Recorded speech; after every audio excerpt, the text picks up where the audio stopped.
So, good evening, everybody. I would like to do Bible study tonight about Jeremiah chapter 33. And the reason I'm going to do Jeremiah chapter 33 is because that chapter in the Septuagint is cut in half. It's only 13 verses long. And in the King James Version, or the Masoretic, it is, let me see here. It is 26 verses long, so there's an extra 13 verses on there. And so that's kind of an attack that I hear against the Septuagint, especially the book of Jeremiah is, or I heard it today actually, is that somebody said, well, half of the chapter of Jeremiah 33 is just cut off and missing from the Septuagint, and therefore it's not true. So I looked at it today to see what the case was with Jeremiah chapter 33. And it's interesting because in Jeremiah chapter 33, starting with verse 14, is where the Septuagint doesn't have any more verses. But the verses that are there are actually in other parts of Jeremiah. So, verse 14 reads, "Behold, the days come, saith the Lord, that I will perform that good thing which I have promised unto the house of Israel and to the house of Judah. And in those days and at that time will I cause the branch of righteousness to grow up unto David, and he shall execute judgment and righteousness in the land."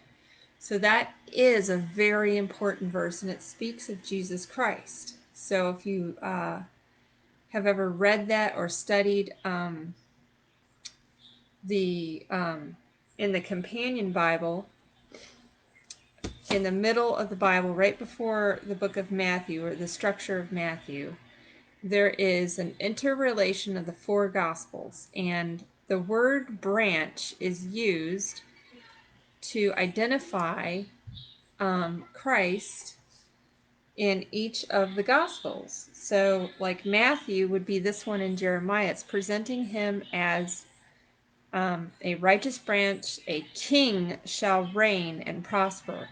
So in the book of Matthew, Jesus is presented as the king, and his seed line is given through the in-laws, not through his mother, which would be Luke. Luke, Jesus Christ was presented as a man, and Mark, Jesus Christ was presented as a servant. So you could see the word branch in Zechariah 3:3 for the book of Mark. You could see the word branch for behold the man whose name is the branch. For the book of Luke, he's presented as the perfect man. So that would be Zechariah 6:12. And for John, it says, "In that day shall Yahweh's branch," that is Messiah, "be beautiful and glorious." So that would be Jesus being presented as God. So that would be in Isaiah 4:2. So the word branch is used 4 times, but it's actually used 5 times in the King James Version.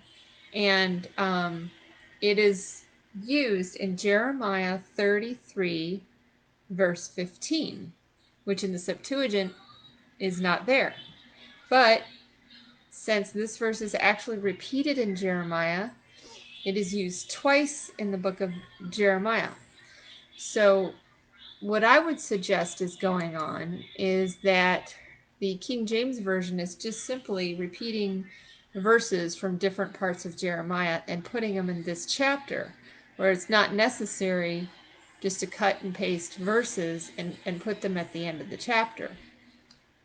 So this verse here, "Behold, the days come, saith the Lord, that I will perform that good thing which I have promised unto the house of Israel and to Judah. And in those days and at that time I will cause the branch of righteousness to grow up unto David, and he shall execute judgment and righteousness in the land." That verse is a repeat of Jeremiah 23, verses 5 and 6. In Jeremiah 23, verse 5 and 6, behold, the days come, saith the Lord, that I will raise unto David a righteous branch, and a king shall reign and prosper, and shall execute judgment and justice in the earth. In his days Judah shall be saved, and Israel shall dwell safely, and this is his name whereby he shall be called, the Lord our righteousness. So that is verses 14, 15, and 16. They're actually just repeats of Jeremiah 23, 5, and 6. And also, the Septuagint has those verses. So they are not stripped from the passage, and the meaning is preserved. Since the other words, the branch, were only used once each, it makes sense that this one would also be used once, not twice. So for each book of the gospel, you have Christ presented as the king in the book of Jeremiah, as the servant in Zechariah. Branch again is used to present Jesus as the man in Zechariah, a different verse, and as God in Isaiah 4, verse 2. So Michael says, good evening. Amen. Thank you.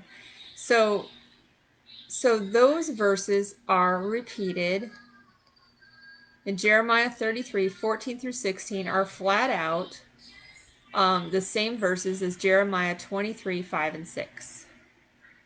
So, and in the Septuagint, it has, what's even more interesting is the phrasing for I will perform that good thing. It actually says in the Septuagint, and perform justice and righteousness in the land.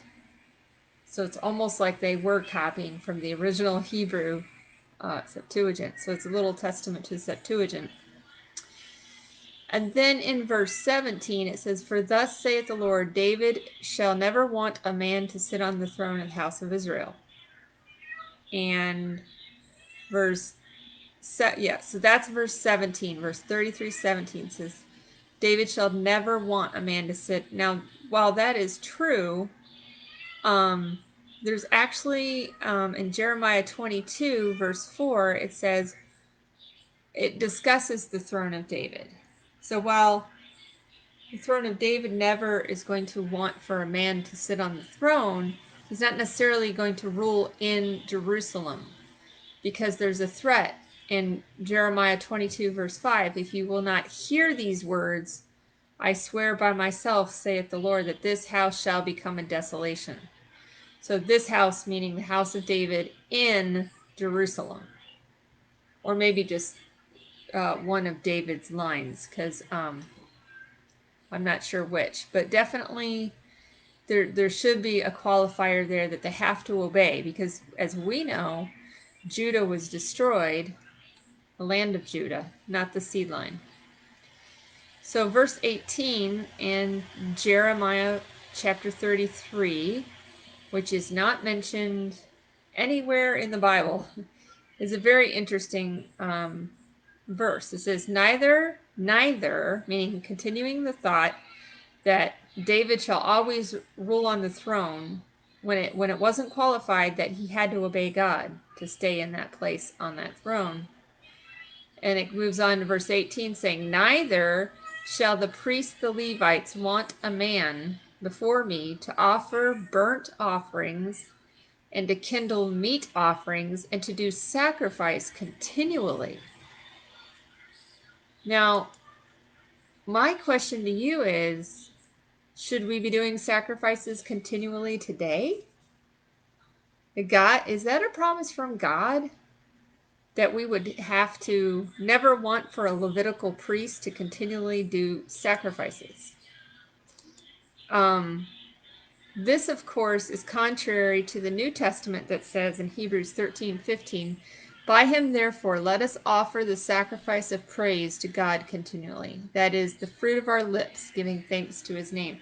Jesus Christ was the one and only sacrifice. We don't need to continue doing burnt sacrifices and meat offerings continually. We don't need the Levites for that role. That was specifically for the Old Covenant. And pretty soon after the book of Jeremiah, Judah would be destroyed in that land, and they wouldn't have the temple anymore. And they wouldn't be able to do burnt offerings. And the Levites would be scattered. The people would be scattered. So it's interesting that they put that in there. I'm tending to think that that would be a Masoretic or Kenite inclusion. There's haven't found a second witness that says there's always going to be a Levite to do burnt offerings and meat offerings continually. In fact, there's just the opposite. God says, I don't want your burnt offerings. I want your love. I think that's Hosea 6:6. I could turn there real quick. So the fact that the Septuagint does not have this verse that says there's always going to be a Levite there doing sacrifices, it almost seems like it's an inclusion on purpose so that they can continue to establish their authority as the Levitical priesthood. So Hosea 6:6 says, For I desire mercy and not sacrifice, and the knowledge of God more than burnt offerings. So I don't see a promise in God's word that there's always going to be a Levitical priesthood there to kindle the meat offering and the burnt offering. Because Jesus Christ would be the one burnt offering for all time. I think that's Hebrews 9. Hebrews 9 discusses that. So that's verse 18. Verse 19, And the word of the Lord came unto Jeremiah, saying, and that's just one verse. Verse 20, Thus saith the Lord, if you can break my covenant of the day and my covenant of the night, and that there should be not be day and night in their season, and then you go on to verse 21, then may also my covenant be broken with David my servant, that he should not have a son to reign upon his throne, and with the Levites, the priest, my ministers. Now, God did make the covenant with us in Jeremiah 31:35. But did he promise that in connection with that covenant, did he say, I'm always going to have David on the throne and always have Levitical priesthood? They're always going to be there. Is that what that covenant symbolized? So if you flip to Jeremiah 31:35, here's the same verse I think they copied from. Thus saith the Lord, which giveth the sun for a light by day, and the ordinances of the moon, of the stars for a light by night, which divideth the sea, when the waves therefore roar. The Lord of hosts is his name. And then you go to the very next verse, and Jeremiah 31 verse 36, If those ordinances depart from before me, saith the Lord, then the seed of Israel shall also cease from being a nation before me forever. So the promise isn't that they'll have Levitical priests in the nation to do sacrifices and that David's always going to sit there. That's not the promise. It says that those ordinances, as long as the sun and the moon rise every morning and every day like they do, then the seed of Israel, no matter where they are, will be a nation. So that's the promise. It's not that they will be a nation in the land of Judah with a Levitical priesthood. So I'm sensing that this verse 20 and 21 is taken from Jeremiah 31 and 35, verse 35. It's taken from another part in the book of Jeremiah. Michael says, hello from South Chile. It's summer. Summer, yeah, it's not summer here. Well, unless you're in Florida. It's always summer. So, yeah, so you're probably referring to the seasons. So, in Jeremiah 33, it seems like to me there may be some corruption that wasn't in the Septuagint.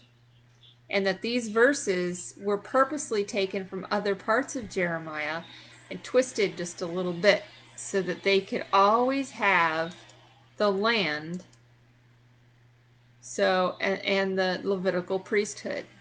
And so that is not in the Septuagint. That's not what the day covenant and the night covenant symbolizes. It symbolizes in Jeremiah 31:36 that the seed of Israel shall never cease from being a nation. The seed of Israel.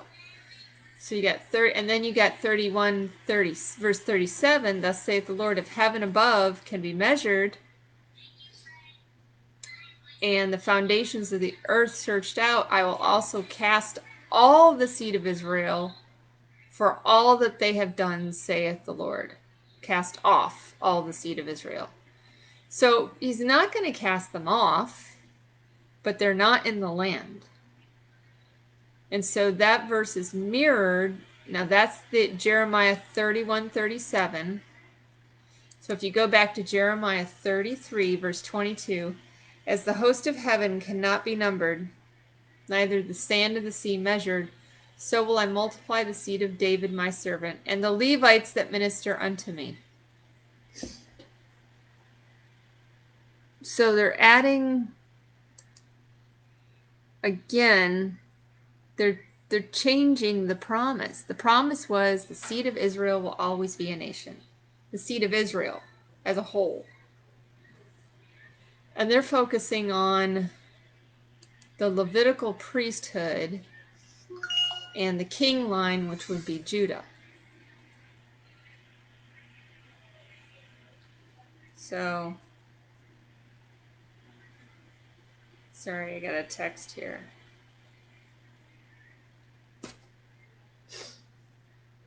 So what they've done is 3 times now, they've added a promise to God's word that the Levites are always going to minister unto God in their role, that it's no longer necessary. So I find this really interesting how they're picking and choosing from the promises. God was just promising to all of Israel that the seed line would always be a nation, but pictured by a lion. Judah is the lion of the tribe of Judah. So all you have to do to find out which nation is Judah is look for the nation that has a lion in their emblem heraldry, and also the eagle. So that's basically Great Britain and America. And of course, Great Britain has places all over the world where, the sun doesn't ever set on their kingdom practically. So the seed line is to, the promise is to all of Israel that they will always be a nation. And this is an important promise because many people are prophesying that the nation of America is going to fall,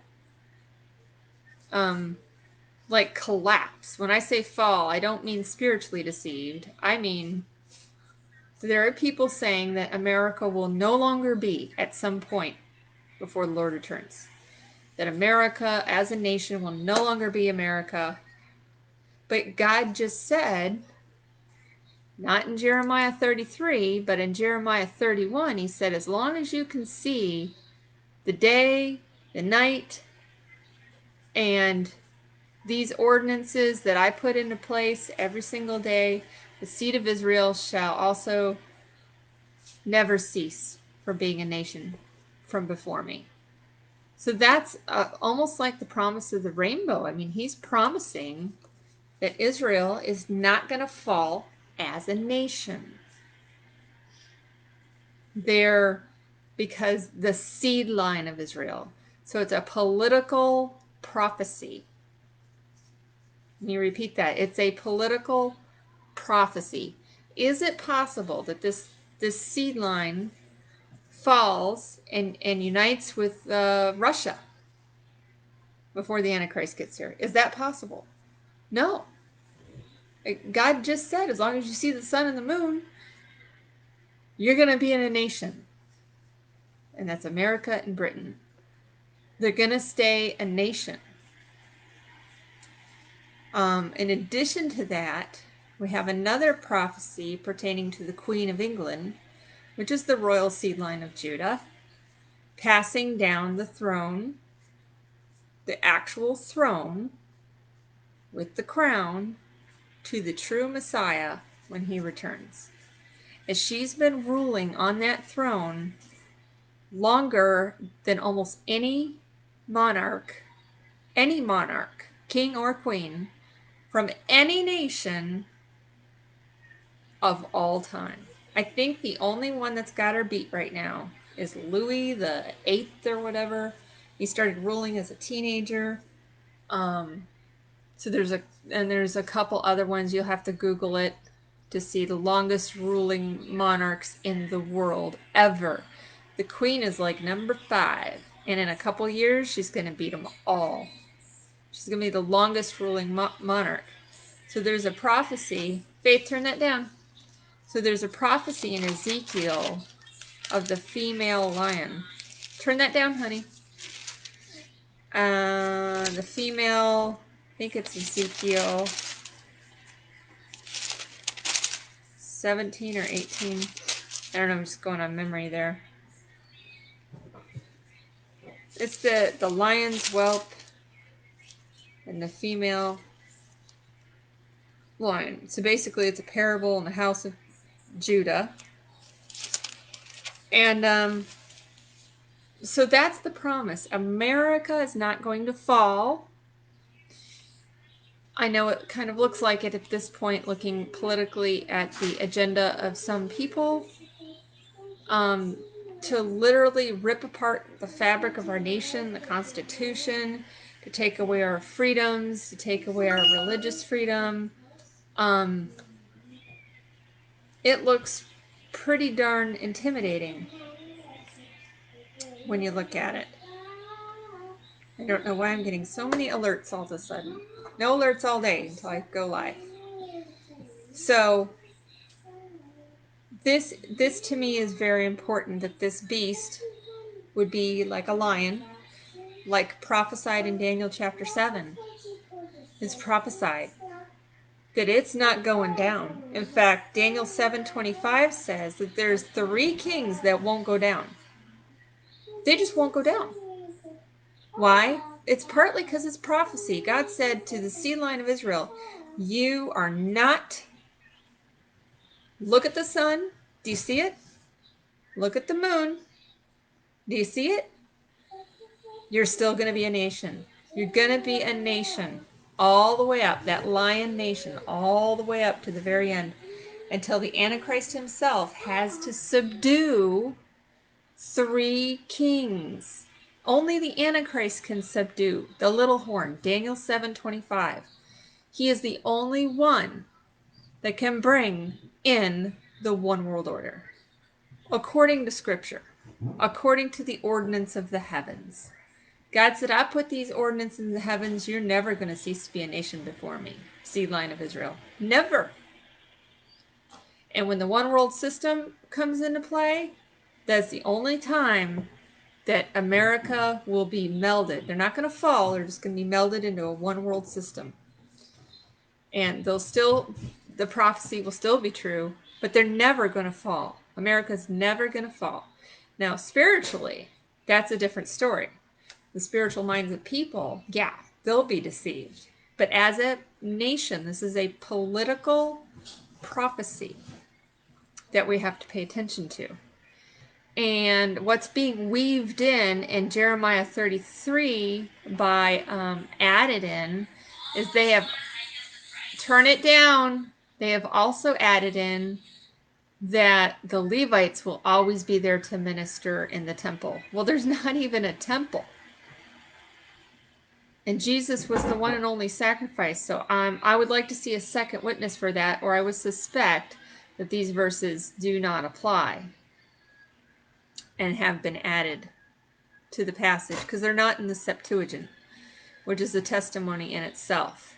So then when you get to verse 23, we left off at the ordinances of heaven and earth, testifying that America will always be a nation.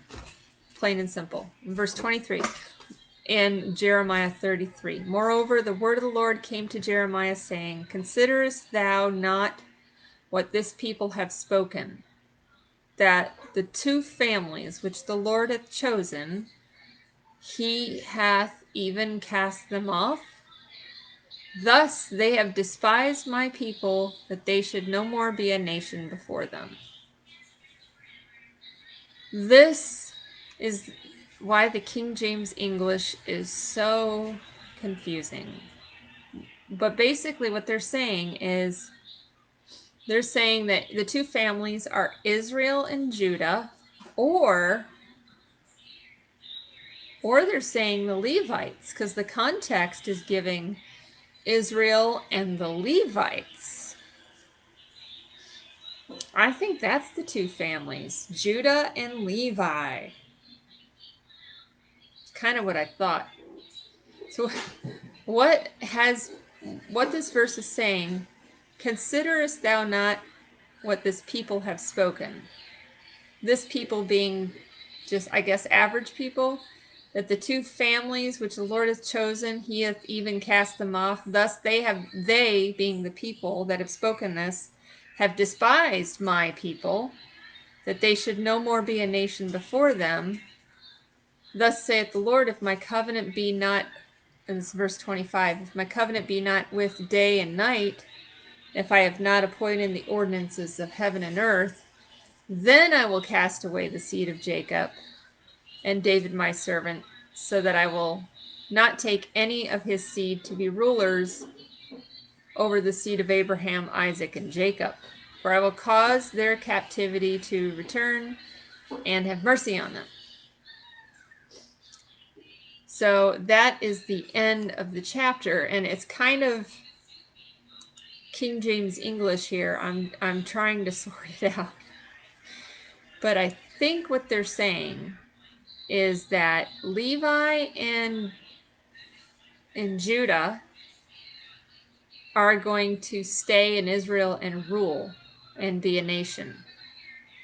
And the covenant of day and night proves it. They don't speak about the nation being cast off into another land, which in the other verse in Jeremiah 30, it says, For lo, the days come, saith the Lord, that I will bring again the captivity of my people, Israel and Judah, saith the Lord, and I will cause them to return to the land that I gave their fathers, and they shall possess it. So that is saying that they are going to return. But the covenant of day and night just has to do with them being a nation. And I think what they're saying in verse 25 is that the covenant, if my covenant be not with day and night, and if I have not appointed the ordinances of heaven and earth, then I will cast away the seed of Jacob. So what they're saying is the seed of Jacob won't be cast away, and that their rulers will always stay there to rule over them in Israel. It's very confusing to me. The covenant of day and night means that Israel will always be a nation, not in the land of Judah and not necessarily with the Levites. So if you read, if you read Jeremiah 31, verses 36 and 37, if those ordinances depart from me, saith the Lord, then the seed of Israel shall also cease being a nation. So they will not cease being a nation. But the Jeremiah 33 is kind of saying that they're going to stay there on the throne of David to be rulers over the seed of Abraham. Okay. And then we have, there you go, the 70-year captivity also being brought in. So I don't know.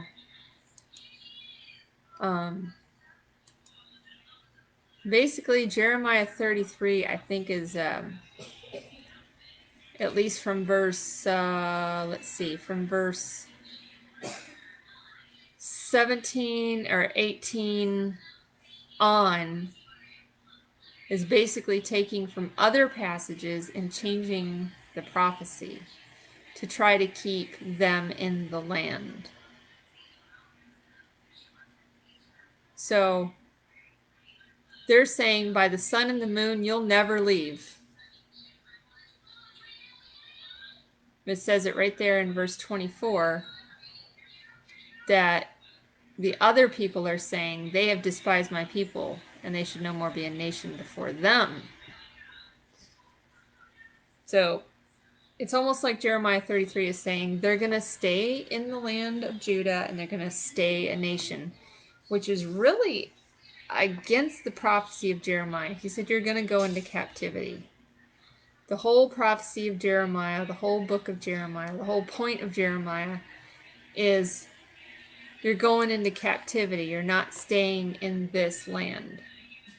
And it seems like in Jeremiah 33, verses 18 to the end of the chapter, they're saying, yeah, we're going to stay in the land. Otherwise, people will say that we've been cast off. And God's not going to cast us off because of the sun and the moon. Oh, he's going to cast you off all right. He said that in Jeremiah 22 to the people. He says, if you don't behave, I'm going to cast you out quicker in a hot minute. So let's look at Jeremiah 22. And it says, I'm just going to read it on my computer. Okay, it says, for Jeremiah 22 verse 4, for if you do this thing indeed, then shall there enter in the gates of this house kings sitting upon the throne of David, riding in chariots and on horses, he and his servants and his people. So if you do the right thing, you get to stay on the throne in the land ruling. But the next verse in Jeremiah 22 verse 5 says, but if you will not hear these words, I swear by myself, saith the Lord, that this house shall become a desolation. So the house of David, even though it does continue on in other nations, it doesn't stay in that nation. So that's Jeremiah 22 verse 5.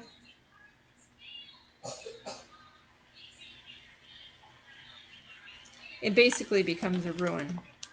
I swear by myself, let's see, verse 6, for thus saith the Lord unto the king's house of Judah, thou art Gilead unto me, and the head of Lebanon, yet surely I will make thee a wilderness, and cities which are inhabited, and I will prepare destroyers against thee, every one with his weapons, that they should cut down the choice cedars and cast them into the fire.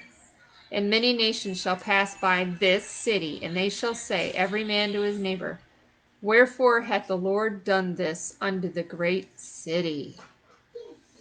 So they do say that. And then, but why does Jeremiah 33 verse 24 say, thus have they despised my people, that they should no more be a nation? Yeah, they're going to do it. They're going to despise. And they're going to walk by and say, whoa, what happened to these people? Wherefore hath the Lord done this unto this great city? Because they disobeyed. And the Levites are not going to be around forever doing sacrifices in the temple.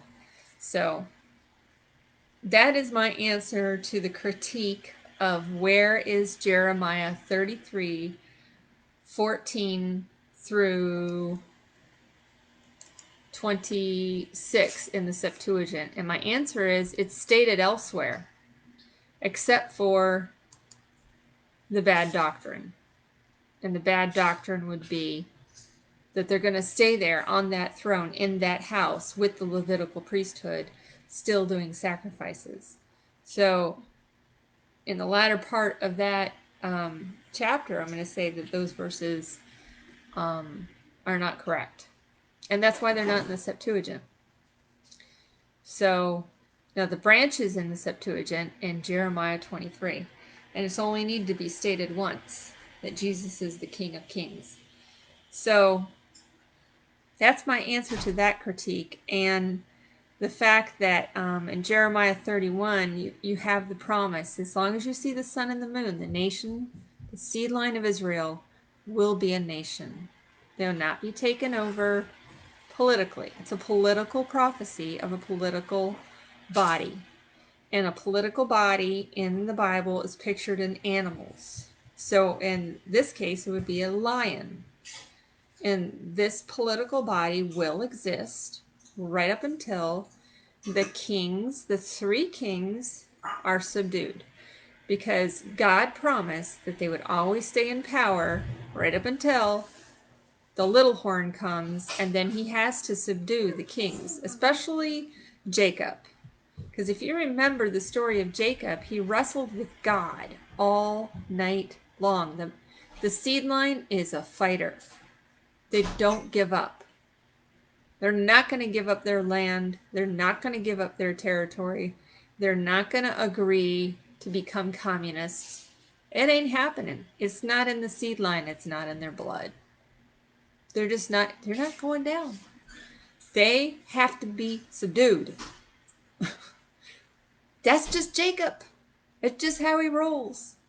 I mean, and look at Esau, the story of Jacob and Esau. Esau wanted to kill Jacob when he found out he got the inheritance.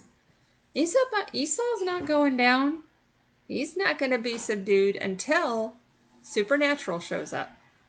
That's when the one world system comes into power. So you might ask, well, what is that deadly wound that precedes it? Thank you, Faith. The deadly wound is when one nation tries to take over the Temple Mount. What nation is that? That's the nation, the false fig tree nation. And when they try to take over the Temple Mount, that starts almost World War III. That's the deadly wound. That's the breaking of the horn of the he-goat. Why is it pictured as the horn being broken? The word horn means vision, the notable one. The word notable is, I think, hezek or something in Hebrew. It's vision. It's translated vision in other scripture verses, notable. That notable horn is their vision, their religious assertions, their religious focus, their religious aspirations. It's a political figure of speech. It stands for a king over a nation. And when that head tries to establish the vision, the religious vision that they have been trying to establish since they have corrupted the scriptures, so to speak. They want to bring back those sacrifices. They want the Levitical priests to be around forever. They may even use this Jeremiah 33 that says God always promised he'd keep the Levitical priesthood around forever. It's written in Jeremiah 33, not in the Septuagint. It's not written. That's not written in the Septuagint. I would like to see a second witness that the Levitical priesthood will be around forever, that God promised that. And I couldn't find one. I mean, I'll keep looking because I would like to know. In fact, I think it's just the opposite, that God doesn't want blood sacrifices. He wants your love. So why would he promise this? The sun and day occur. There will always be a Levitical priest to minister unto me. I think they're setting up their vision using the Bible. And it isn't in the Septuagint. It's not there. I think that's a significant testimony to the Septuagint. The verses that are in the Septuagint that they copied, like Jesus is the righteous branch, the King of Kings, that's in the Septuagint. It's in a different passage, Jeremiah 23, verses 5 and 6. So that is my conclusion or my commentary on the book of Jeremiah, chapter 3, and why it is not, I would say, mostly in the Septuagint, and how it affects prophecy, because it's affecting prophecy. We must remember in Jeremiah 31 that God said, as long as this ordinance of day and night is going to happen, you're not going to cease being a nation. As long as there's a sun and the moon, there's going to be an Israel. I think that's cool. But it's in verse 31. I've also got it on my computer here. Okay, go play. Okay, so 31 verse 36. If those ordinances, what ordinances? The sun and the moon and, let's see if I can see it right. And they shall teach no more every man his neighbor. Let's see. Thus saith the Lord, which giveth sun for a light by the day, and ordinances of the moon and the stars for a light by night, which divideth the sea when the waves thereof roar. The Lord of hosts is his name. It's Jeremiah 31:35. And it says, that's the ordinances of the sun and the moon dividing. So those ordinances God put in place because of the appointed time. So this again ties back to the appointed time. And the appointed time that he is going to return is appointed. The time itself is not shortened. So now we have time itself tied to a political nation, duration of the nation. So the duration of the seedline of Israel, that nation, will not end and is not shortened. America does not fall, and the time itself, the duration of the time, the sun and the moon, is not shortened. And what is that relationship between the sun and the moon? It's the metonic cycle. What is that noise, Mom? And that is perfected in Daniel's noise? days. I don't know. Go play. That is perfected in Daniel's days. The ordinances of the sun and the moon were put into place. And now, not only do we have a time set, but we also have a prophecy set. The appointed time has not been shortened. Hi, James. We were just discussing a passage in Jeremiah chapter 33, verses 14 through 26 that are not in the Septuagint. But they actually are. They're copied from other passages, except for a few verses that reference this copy from Jeremiah 31. The ordinances of the sun and the moon. God says, when I put the sun and the moon in the sky, that's my promise to you that the seed line of Israel will never cease to be a nation before me. That's the Lion of the tribe of Judah. God says, I promise that. But in Jeremiah 33, a passage that's not in the Septuagint, it says that the sun and the moon is a promise that there will always be a Levitical priesthood. So I'm thinking there's something a little to that that's not right. Because God didn't say, I want burnt sacrifices forever. But it seems that they have taken that covenant in Jeremiah 33:25.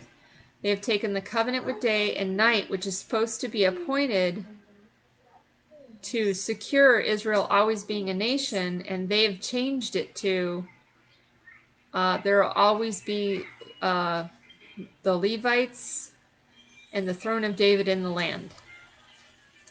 So it's a little confusing. Are you going there now? So if you look at Jeremiah 33, turn that down, Faith. Jeremiah 33, verse 26. Well, it starts in verse 24. Oh, Mom, I just seen the White House. Yeah. So in verse 24, it's very King James confusing. Considerest thou not what this people have spoken? Who cares what the people have said? Why are they bringing in the people? The two families being Levi and Judah, the two families which the Lord hath chosen, he hath even cast them off. Thus they, being those people, have despised Levi and Judah, that they should no more a nation before them. They should be no more a nation before them.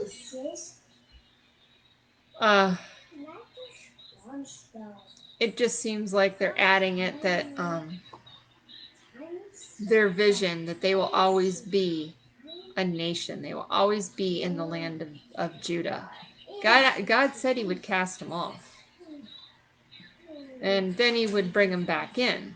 But Jeremiah 33:24 is kind of saying those mockers mocking my people. It just sounds like they're establishing their vision that there's always going to be a Levitical priesthood. As long as there's a sun and a moon, there's always going to be a Levitical priesthood doing sacrifices. Just seems like they're setting that up in that passage. That passage is not in the Septuagint. But the passage they stole from, where the ordinances are mentioned, is in the Septuagint in Jeremiah chapter 31, verses 35, 36, and 37. So, and that's in the King James Bible. The references I'm giving are in the King James Bible, just so that we don't get confused. But Jeremiah 33 is copied from different parts of Jeremiah, like the passages. And it says that Jeremiah 31:36, if those ordinances depart from before me, saith the Lord, that's the sun and the moon ordinances, then the seed of Israel shall cease from being a nation. So we're shown that America doesn't fall in Jeremiah 31:36.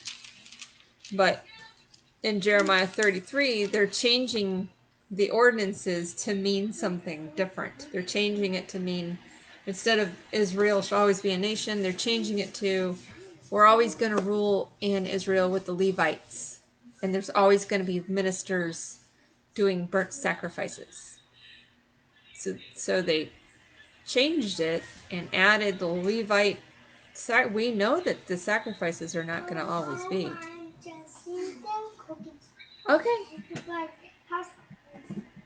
So it's a very interesting passage, and I was just answering kind of a critique of the Septuagint, that the Septuagint is missing half of the chapter 33, when really it's not.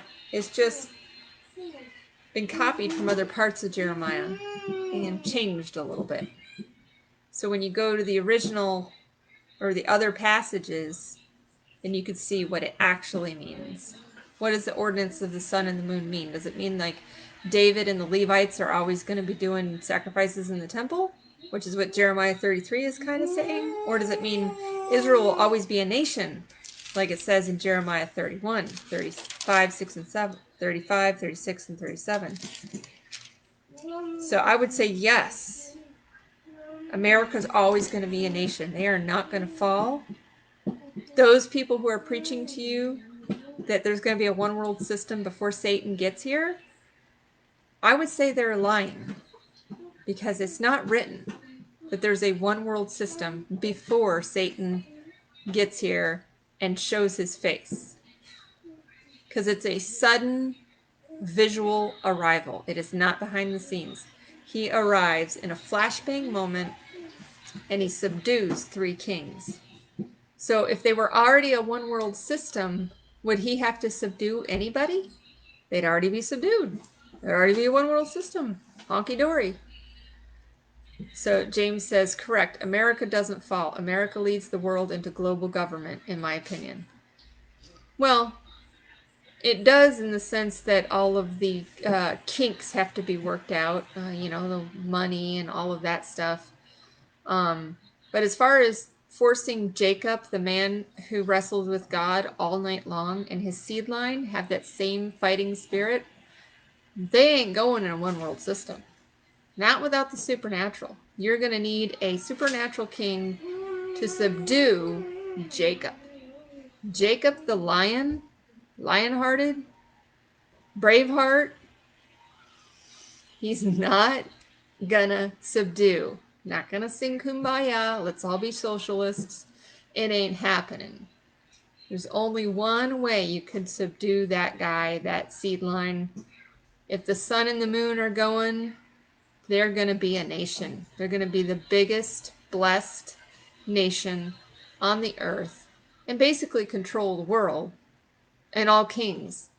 If you believe that the political figure's speech that Cyrus would control all the kings of the earth and make them loosen their loins, have we not seen that prophecy come to pass in our very own president? Not only has he put down the socialist agenda that Jacob will never bow to, Jacob's never going to bow to the socialist agenda. He's just not. His seed line are fighters. And they're not going to bow. And on top of that, we have a ruler who has made the loins of the entire world loosen. James says, true, via the Federal Reserve. Yeah, there are, in order to have one world system, you have to have, the money and all of that. But as far as the nations go, as far as the kings of those nations, when do they come together and sing kumbaya? Only under the supernatural. They have to be subdued. The kings themselves. Now the money system may come together. The buying and the selling, all of that. I can't think. Let's see here. The religious system, as far as I can tell, is going to be headed by the city of Jerusalem. So the religious system is the vision of those people. They're trying to establish that they are Levitical priesthood that God always promised. God always promised that the Levitical priesthood would be around to do sacrifices. Jeremiah 33. Can you give me a second witness on that? Because I don't think that God promised he'd always have the Levites around to do sacrifices and kill animals. Jeremiah 33. I mean, they're gonna push that agenda. They're gonna push these scriptures. These are their scriptures. These are the Masoretic scriptures that we're quoting from. And that's why we need to know the differences between the Septuagint and the Masoretic Hebrew scriptures. So if this whole passage is not in the Septuagint, why? Because what it says is that the Levites will always be around to do sacrifices. Wrong. That is not what the ordinances of the sun and the moon are telling us. There's always going to be a Levite. Well, they're going to be there all right, but not by commandment of God and not by blessing from God. That's their vision. This is all part of their religious vision. They also have the Federal Reserve, which would be the economic vision. But what supersedes all the dynasties, I believe, we have the political dynasty, but we also have God's political parables. The political parables are paramount to understand. We have to understand what the animals represent in Daniel chapter 7. And the line of the tribe of Judah, it couldn't be more blatant. That is Jacob.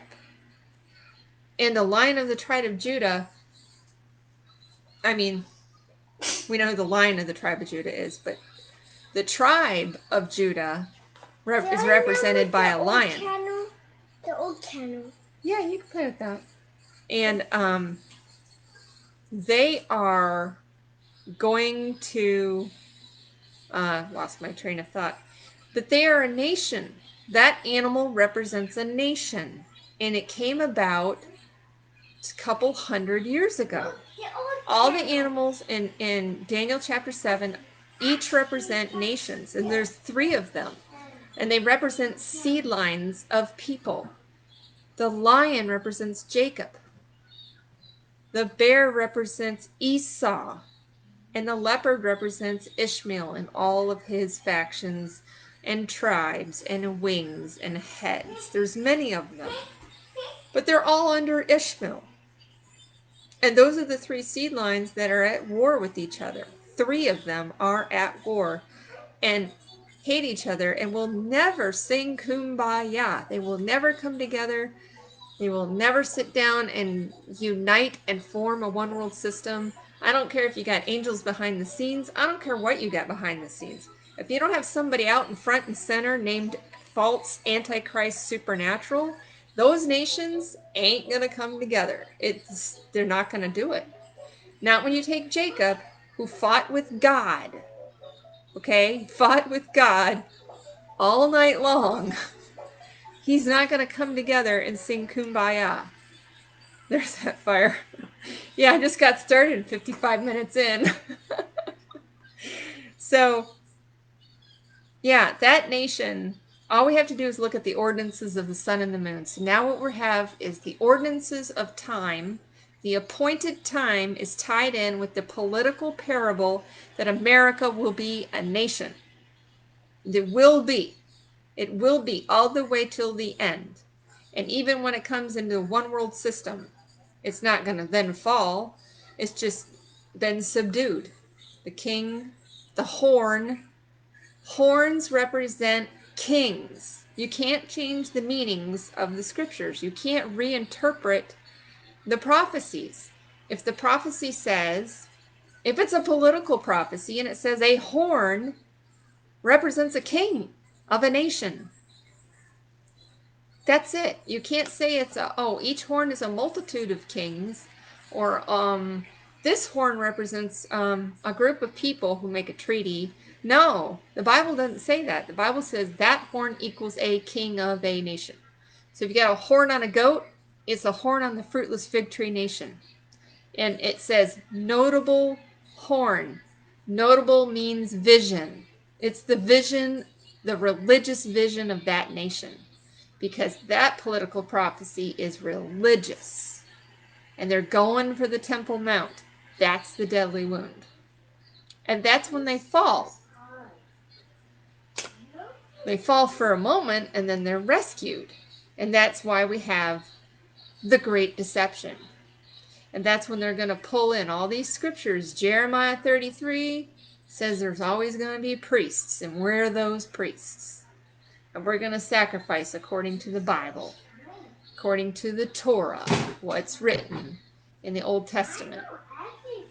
So some of this is coming together for me. Maybe I'll do another one on political parables and celestial timing, because you have the celestial, God keeps pointing me back to how the celestial mechanics works in with the appointed time. And now we've got a tie-in to the political layout. So we have a certain political layout that has to come to pass. It has to be a king who's so powerful that he can make all the kings of the earth loose their loins. That's Cyrus. That's our president. He's literally done that. All the kings of the earth do what he says. Now, we're now one world system, but he's pretty powerful. So that political layout, the chessboard of these nations, has to come to pass. We had to have a lion nation. We had to have a bear nation. We have to have a leopard piece. All these pieces have to come into play. And that little hidden piece, the feet of the statue of Daniel, the fruitless fig tree nation, or the goat fig tree nation, that's a piece on the board. All these nations are pieces that have to be on the chessboard. And the most powerful ones, the 3 most powerful, control basically everything. And that seed line of Jacob, it's always going to be a nation. That's not going to be flipped off the board. God said so. It's staying on the board. Those pieces came onto the board. You see the chessboard. You see it into play in Daniel chapter 7. And then in Daniel chapter 7, verse 25, when the little horn comes up, that's when those three solid pieces that won't move, that are basically immovable, are moved, are subdued. Finally, the one world system comes together. And in deception, you and I, my children, women, we have nothing to worry about. We don't have to be He-Men. God doesn't want an army that's big, strong He-Man. I mean, he wants you to be spiritually strong, but physically, you're good. You don't have to be a He-Man to survive this. You just have to be trusting on the Lord God Almighty with his armor on and in place. That's what Pastor always used to say, armor on and in place. So I have gone for almost an hour and it has been a blast. So please comment below any questions, comments that you have for me. And if my video gets shared elsewhere, I will not see it. But if you can come to my page or my YouTube video, just make a comment below and I'll be happy to respond, reply, make another video in connection with this video. It's all good. So I love you guys. Hope you have a great night. Bye.